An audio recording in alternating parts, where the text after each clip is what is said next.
Hello everyone, this is Ashok Songara. आज हम hospital के अंदर उपयोग में आने वाली इमरजेंसी ड्रग्स सालब्यूटामॉल के बारे में अध्ययन करेंगे। तो सबसे पहले अपन शुरुआत करते हैं कि सालब्यूटामॉल जो ड्रग है अपनी, वो कौन से ड्रग क्लास की मेडिकेशन है। तो ड्रग क्लास के अंदर देखा जाए तो सालब्यूटामॉल है वो ब्रोंकोडाइलेटर मतलब जो अपना ब्रोंकस होता है उसको क्या करती है, डायलेट करने का काम करती है। तो ये क्या करता है, इसको अपन अपन बोल सकते हैं बीटा टू एगोनिस्ट ब्लॉकर। मतलब बीटा टू एगोनिस्ट, एगोनिस्ट का मतलब ये होता है कि ऐसे जो सब्सटेंस होते हैं या केमिकल सब्सटेंस होते हैं वो किसी दूसरे सब्सटेंस के साथ जुड़कर उसको क्या करते हैं, स्टिमुलेट करने का काम करते हैं। तो ड्रग क्लास के अंदर देखा जाए तो मैंने आपको क्या बताया, ड्रग क्लास के अंदर जो सालब्यूटामॉल होती है वो ब्रोंको डायलेटर होती है, यानी कि ब्रोंकोस को क्या करती है, डायलेट करने का काम करती है। अब बात करते हैं कि अपनी साल्ब्यूटामॉल जो ड्रग है उसका यूजेस कहाँ का होता है, मीन्स उसका इंडिकेशन, अपन इसका उपयोग है वो कहाँ कहाँ ले सकते हैं।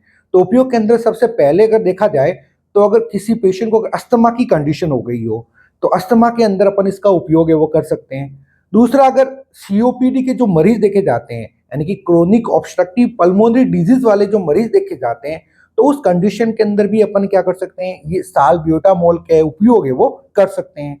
तीसरा जो इसका उपयोग है वो ब्रोंकोस्पाज्म की कंडीशन हो। ब्रोंकोस्पाज्म मतलब जो ब्रोंकस है अपना, वहां पे क्या होगा, कंस्ट्रिक्शन हो गया है या वो नैरो हो गया है वे जाने का, उस कंडीशन के अंदर अपन क्या कर सकते हैं, सालब्यूटामॉल का उपयोग है वो कर सकते हैं।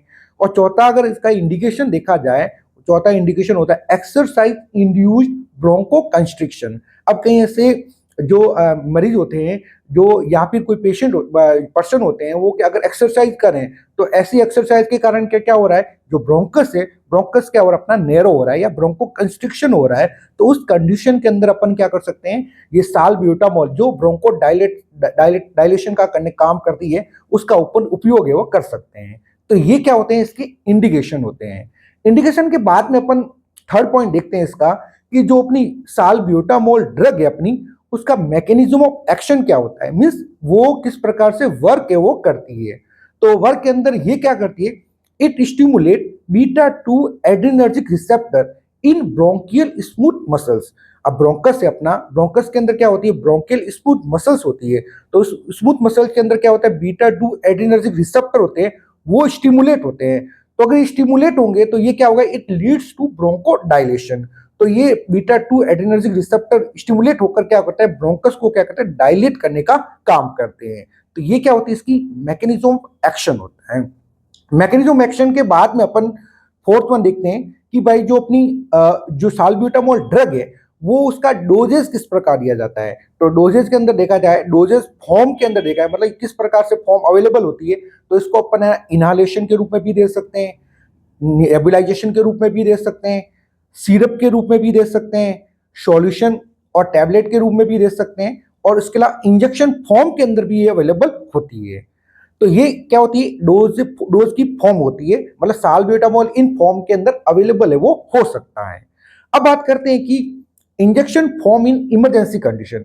अगर किसी का इमरजेंसी कंडीशन हो गई है तो उस कंडीशन के अंदर इंजेक्शन किस किस प्रकार से दिया जाता है, इसकी डोजेस किस प्रकार से दी जाती है। तो डोजेस के अंदर देखा जाए तो अगर अडल्ट है तो अडल्ट के अंदर अपन क्या करेंगे, 250 टू 500 माइक्रोग्राम, कितना, 250 टू 500 माइक्रोग्राम सबक्यूटेनियस या आईएम रूट से देंगे।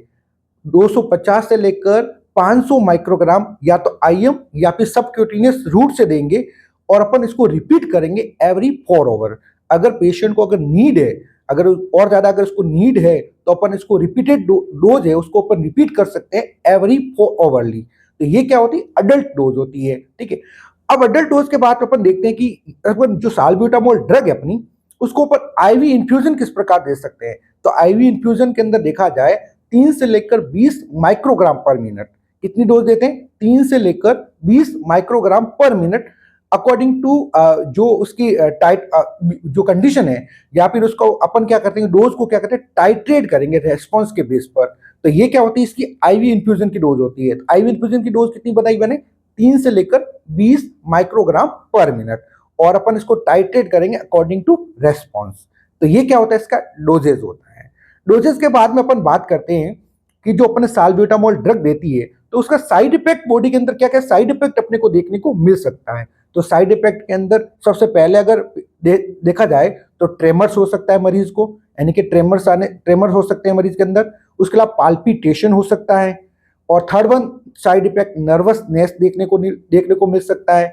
और फोर्थ वन हाइपोकैलिमिया, यानी कि पोटेशियम का लेवल है वो डिक्लाइन हो सकता है। उसके अलावा पेशेंट को हेडेक हो सकता है। तो ये क्या होते हैं, ये जो साल्ब्यूटामॉल ड्रग लेते हैं अपन, इसके अंदर ये साइड इफेक्ट है वो देखने को मिल सकते हैं। तो ये आपका टॉपिक साल्ब्यूटामॉल यहीं पे कंप्लीट होता है। Thank you.